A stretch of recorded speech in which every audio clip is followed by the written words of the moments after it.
സംസ്ഥാനത്തെ രൂക്ഷമായ വൈദ്യുതി പ്രതിസന്ധിക്ക് കാരണം എൽ നിനോ പ്രതിഭാസവും മഴക്കുറവുമെന്ന സർക്കാർ വാദം തെറ്റെന്ന കണക്കുകൾ. മുൻ സർക്കാരിന്റെ കാലത്ത് ഇതിലേറെ പ്രതിസന്ധി നേരിട്ടപ്പോഴും വൈദ്യുതി നിയന്ത്രണം ഉണ്ടായിട്ടില്ല.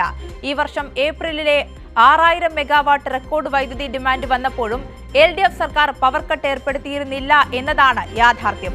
അതേസമയം വൈദ്യുതി നിയന്ത്രണം തുടരുമെന്നാണ് KSEB ചെയർമാൻ വ്യക്തമാക്കുന്നത്. റിപ്പോർട്ടിലേക്ക്. സംസ്ഥാനം മുൻപ് കണ്ടിട്ടില്ലാത്ത വിധത്തിലുള്ള വൈദ്യുതി പ്രതിസന്ധി നേരിടുമ്പോൾ മഴയെയും എൽ നിനോ പ്രതിഭാസത്തെയുമെല്ലാം കുറ്റപ്പെടുത്തി രക്ഷപ്പെടാനാണ് വൈദ്യുതി വകുപ്പിന്റെ നീക്കം. മഴ കുറഞ്ഞതും വൈദ്യുതി ഉപഭോഗം കൂടിയതുമാണ് നിലവിലെ പവർ കട്ടിന് കാരണമെന്നാണ് വൈദ്യുതി വകുപ്പ് പറയുന്നത്. എന്നാൽ ഇതിനേക്കാൾ വലിയ പ്രതിസന്ധി ഉണ്ടായിട്ടും കഴിഞ്ഞ 10 വർഷക്കാലത്തെ LDF ഭരണത്തിൽ ഒരിക്കൽ പോലും ജനങ്ങൾക്ക് പവർ കട്ട് അനുഭവിക്കേണ്ടി വന്നിട്ടില്ല.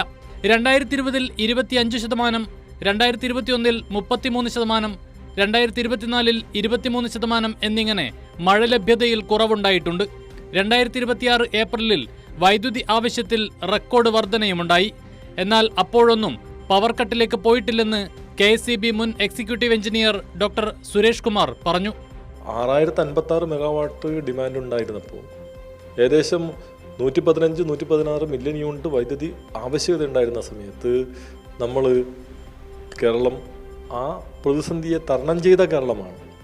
ഇപ്പോൾ 4800 മെഗാവാട്ട് മാത്രം ഡിമാൻഡ് ഉണ്ടാകുകയും ദിവസം പുറത്തുനിന്ന് വൈദ്യുതി വാങ്ങി തിരിച്ചു കൊടുക്കേണ്ടതുണ്ട് എന്ന് പറയുമ്പോൾ അത് കൊടുക്കാനുള്ള വൈദ്യുതി കൂടി കൂട്ടിയാൽ ഒരു 90-92 മില്യൺ യൂണിറ്റ് വൈദ്യുതി മാത്രം ആവശ്യമുള്ള സന്ദർഭത്തിൽ ഒരു പ്രതിസന്ധിയെ നേടുകയും മണിക്കൂറുകളോളം ലോഡ് ഷെഡിങ്ങും ഒക്കെ വേണ്ടിവരുന്ന സാഹചര്യത്തിലേക്ക് മാറുകയും ചെയ്തത്.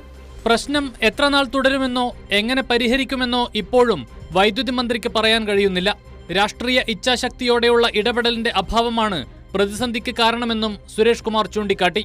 നമ്മൾക്ക് പെട്ടെന്ന് മഴക്കുറവുണ്ടായി, അതുപോലെ തന്നെ ഡിമാൻഡിൽ വർധനവുണ്ടായി, പുറത്തുനിന്ന് വൈദ്യുതി വാങ്ങാൻ കിട്ടുന്നില്ല. ഇത്തരം ഒരു സാഹചര്യം രൂപപ്പെട്ടു വരുമ്പോൾ പ്രതിസന്ധി ഉണ്ടാകും. പക്ഷേ ആ പ്രതിസന്ധി പരിഹരിക്കുന്നതിന് എന്താണ് മാർഗം?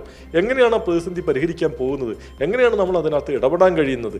അതിന് ഇടപെടുന്നതിന് വേണ്ടി ഗവൺമെൻറ് എന്നതിലേക്ക് എന്താണ് ചെയ്തിട്ടുള്ളത്? മറ്റ് സംസ്ഥാനങ്ങളിൽ നിന്ന് ബൈലാറ്ററൽ കരാറുകൾ മൂലം വൈദ്യുതി വാങ്ങുന്നതിന് എന്തെങ്കിലും നടപടികൾ സ്വീകരിക്കുന്നുണ്ടോ? തുടങ്ങിയ ഒട്ടേറെ കാര്യങ്ങളുണ്ട്. ഇത് ഉദ്യോഗസ്ഥ തലത്തിൽ മാത്രം പരിഹരിക്കാൻ കഴിയുന്ന ഒന്നല്ല.